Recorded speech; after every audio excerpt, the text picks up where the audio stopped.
He gave his only jacket to a freezing stranger, not knowing she was a CEO who'd been watching him. He had nothing, no home, no money, not even a coat to shield him from the freezing wind that cut through the city like a knife. But that night, he did something no one expected. He gave away the only jacket he owned to a woman shivering alone at a bus stop.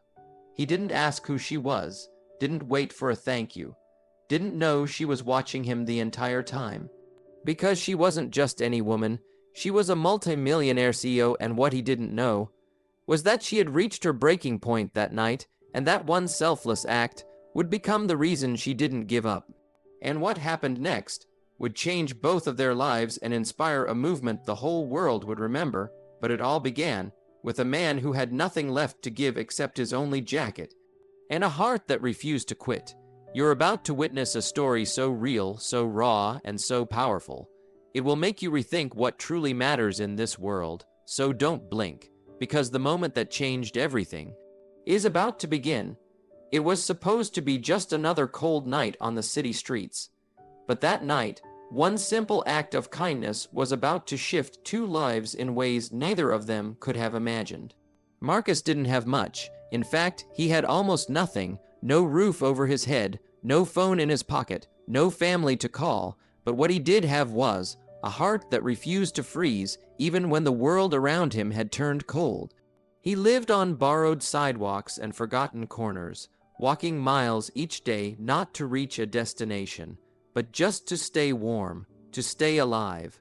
Most people passed him without looking twice, but he didn't blame them. He had grown used to being invisible, until one night he chose to stop for someone who wasn't. On a freezing corner near 7th and Brookline, under a flickering streetlight, sat a woman. She looked out of place, like she didn't belong to that side of the city. Thin blouse, no coat, heels soaked by melted snow, and in her eyes that silent scream, the kind only someone who's breaking on the inside can recognize. Marcus had seen that look before, in his own reflection. She was freezing, and though she didn't ask for help, Marcus didn't wait to be asked. He walked up to her slowly, cautious not to startle her. She turned, startled anyway, clutching her purse. "I'm not gonna hurt you," he said gently, his breath visible in the icy air. You look cold." She didn't speak, just stared, uncertain. Marcus removed his jacket. His only jacket. It was old, frayed at the cuffs, stitched on one sleeve from where it had torn months ago, but it was warm, warmer than what she had, and without hesitation he offered it to her. She hesitated. "You'll need it more than I do," she said, trying to hand it back, but he shook his head with a small smile. "I've been cold before," he said. "You don't look like you have," and he gently placed the jacket on her shoulders. Then he turned and walked away into the night. No name, no explanation, no expectation of anything in return.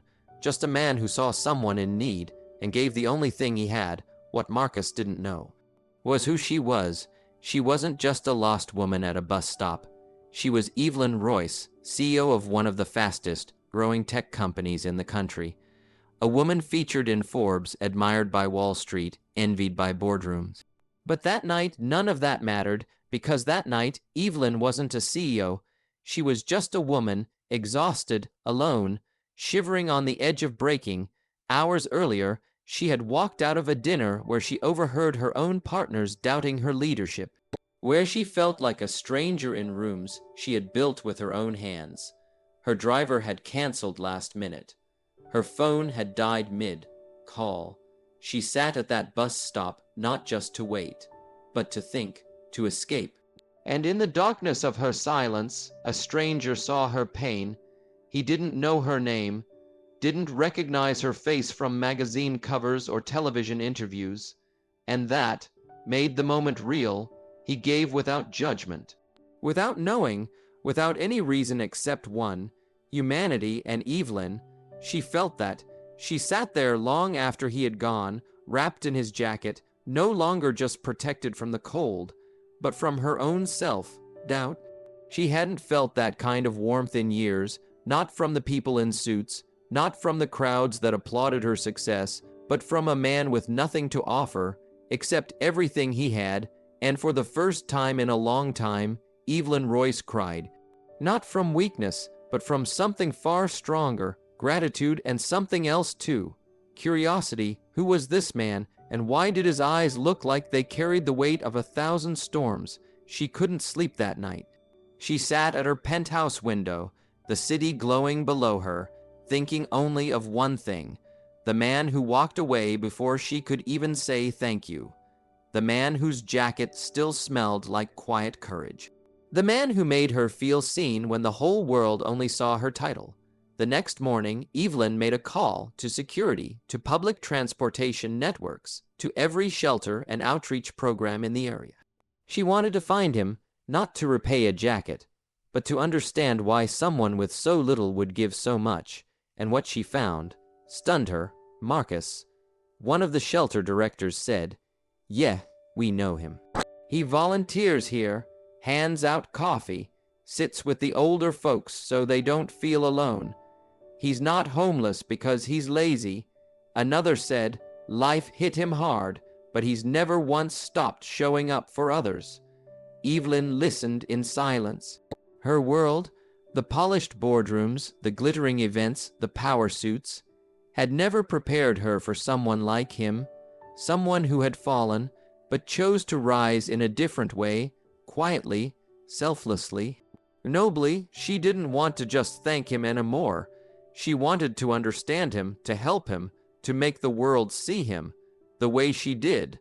And so, she set out to find Marcus, not as a CEO trying to fix someone's life, but as a woman forever changed by one simple act of kindness, because what she didn't know then was that he had been watching her too. She didn't know where to begin, but she knew she had to try. Evelyn Royce, the woman the world called unstoppable, was now on a mission not to expand her company, but to find a man who had nothing, yet gave everything. She walked the streets he walked. She sat at shelters he visited. She spoke to those he had quietly helped, and every story painted a clearer picture. Marcus wasn't just generous. He was a silent storm of compassion in a world that had forgotten how to feel. He never filmed what he gave. He never asked for attention. He simply showed up day after day, offering whatever little he had to those who had even less. No one had seen where he slept. No one knew his past, but everyone remembered how he made them feel human, worthy, seen. Evelyn felt it too, and the more she searched, the more her world began to shift. She canceled meetings. She postponed interviews. Her staff didn't understand, but she didn't care, because something inside her told her this was bigger than any business deal. Then one afternoon, a shelter worker handed her a folded napkin, a name scribbled in shaky handwriting, a first name, and a park bench near an old bookstore 2 p.m. Almost every Thursday. She didn't wait. She went, not in heels, not in designer wear, just a simple coat, and the jacket he gave her, folded in her arms. She sat quietly, heart racing like she was a teenager again, and then, there he was. Same tired eyes, same gentle walk, same man who gave her his jacket and disappeared without expecting a thing. He didn't recognize her at first. She stood and stepped forward. "Marcus," she said softly. He turned, surprised, and then the memory clicked. "I remember you," he said. "The woman at the bus stop." She nodded, holding out his jacket. "I've been trying to find you." He smiled, a little embarrassed. "You didn't have to do that. It was just a jacket." She shook her head. "No, it was more than that. It was the only warmth I felt in months, and not because of the fabric." They sat, and for the first time they talked. He told her his story slowly, humbly, like a man not used to being heard. He had worked construction, had a family, lost his job when his back gave out, lost his home when the hospital bills piled up, lost everything except the part of him that still cared for others. She listened, really listened. No notepad, no clock ticking, no interruptions, just heart to heart, human to human. Then she told him who she was. He blinked, stunned. "You're Evelyn Royce, the Evelyn Royce." She nodded, but none of that mattered that night.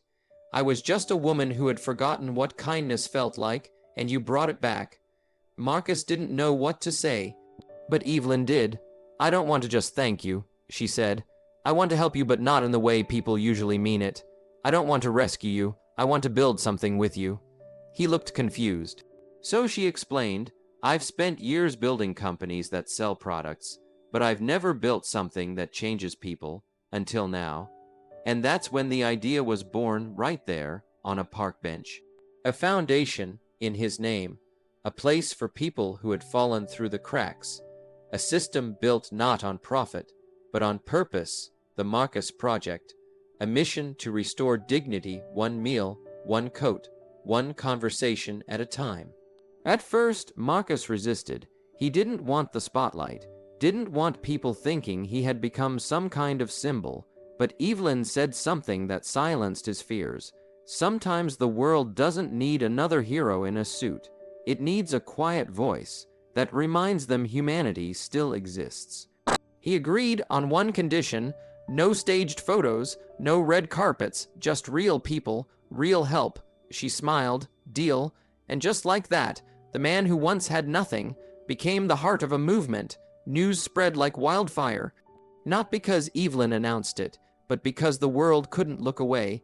A billionaire CEO, inspired by a homeless man, changing lives side by side. Articles called it the jacket that started a revolution. Videos of Marcus speaking at shelters and schools went viral. People donated not because of the fame, but because they felt the truth in his voice. He didn't speak like a brand. He spoke like someone who had been there, and now he was pulling others out too. Evelyn watched all of it unfold, not from a stage, but from the back of the room. That was her promise to him. She would fund it, support it, build it, but he would lead it, and Marcus, he didn't let her down. Because he wasn't just the man who gave a jacket. He was the man who gave people hope, and through him, the world remembered something it had forgotten. Kindness is louder than any title. The world was watching now. But Marcus never changed, even as crowds cheered, even as journalists lined up for interviews, even as cameras followed his every step. He still woke up before sunrise, still walked into shelters without being asked, still sat beside the forgotten, because he once was one of them. He never saw himself as a hero. He saw himself as a mirror showing others who they could be if they chose kindness over comfort. But what the world didn't know was what Marcus still carried inside, a quiet battle, a voice that whispered, "You don't belong in this new world. You're not enough. You're just a man who gave away a jacket." And Evelyn, she noticed it. Even as he smiled, shook hands, and inspired millions, she could still see it in his eyes, that flicker of doubt, that scar the world couldn't erase. One night, after a long fundraiser, she found him sitting alone in the back of the building. No crowd, no spotlight, just him staring at the jacket he once gave her, now framed behind glass. "I don't deserve this," he whispered. She sat beside him, silent at first, then softly said, "That jacket didn't change my life, Marcus. It changed yours." He looked at her, confused. "You gave it to someone you didn't know," she continued. "You gave it without thinking twice. You gave it even though you had nothing. That moment didn't just reveal who you are. It awakened who you were meant to be." Tears welled in his eyes. He had carried shame like a shadow, but Evelyn, she saw something divine in his pain, a strength built not in comfort, but in collapse. She reached into her bag and handed him an envelope. Inside was a letter, one he had never seen. It was written by her. The night he gave her the jacket, she had poured her soul into it, but never had the courage to give it until now. The letter read, "To the man who didn't see my title, but saw my pain. You reminded me of something I'd forgotten, that in a world addicted to taking, giving is still sacred. You didn't save me with that jacket. You saved me with your heart. You saw me when I felt invisible. I promise you I will spend my life making sure the world sees you too." Marcus stared at the letter. His hands shook. His lips trembled. It wasn't the letter itself that broke him.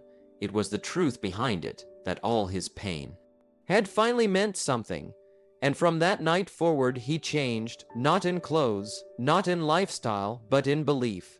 He began to stand taller, speak louder, lead with clarity. Because now, he believed what the world had been trying to tell him, that his story wasn't just powerful, it was necessary. He began traveling to schools, not just shelters, speaking to young men who were one mistake away from giving up. He spoke to CEO who had lost their humanity, to politicians who had forgotten compassion, to students, mothers, veterans, addicts, dreamers, all of them. He reminded them that kindness was not weakness. It was a weapon against the cold world we live in. The Marcus Project grew beyond anyone's imagination. Pop-up centers in every major U.S. city, programs that offered housing, counseling, job training, but more than that, hope. And at the heart of it all, that old jacket, still on display, still reminding everyone that the smallest act can cause the loudest echo. But then came the moment no one expected, a global award nomination. For Marcus, Evelyn had submitted his story, quietly, secretly, believing the world needed to hear it on the grandest stage possible. And now he was standing in front of a worldwide audience, dressed in a simple suit. Still wearing those old shoes, no speech in hand, just his voice and his truth. He stepped up to the mic, looked out at the crowd, and said this: "I'm not here because I'm special. I'm here because I was cold one night, and someone needed warmth more than me. I didn't do anything extraordinary. I just did what I hoped someone would do for my mother or sister or daughter if they were freezing at a bus stop. That jacket wasn't the gift, seeing her was, and being seen in return, saved my life." The room was silent, not because no one cared, but because everyone did. Then came the applause, not polite, not forced, but thunderous. Because in a world drowning in noise, truth still speaks the loudest. After the event, Evelyn approached him again. No cameras, no crowd, just them.